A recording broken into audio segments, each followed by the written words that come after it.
Hi friends, ఇగో నేనైతే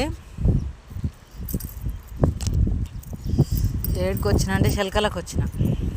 పొద్దుగాలుగా దీపం పెట్టి వంట చేసే వరకల్లా లేట్ అయిపోయింది. అయినా తినబుద్ధి కాలేదు. పొద్దున్నే 9ంటికే ఈడ తినబుద్ధి అవుతలేదు. బావి దగ్గర పోయి తింటే శల్కల మంచిగా కారం మెతుకులైనా కమ్మ ఉంటుంది. చెట్టు కింద కూర్చొని తింటా అని చెప్పేసి ఇంకో రొట్టె, దోసకాయ చట్నీ, రొట్టె దోసకాయ చట్నీ తెచ్చుకున్నాను. ఇక్కడ కూర్చొని తింటుంటే ఉంది. చాలా అంటే చాలా అద్భుతంగా ఉంది. ఓకేనా,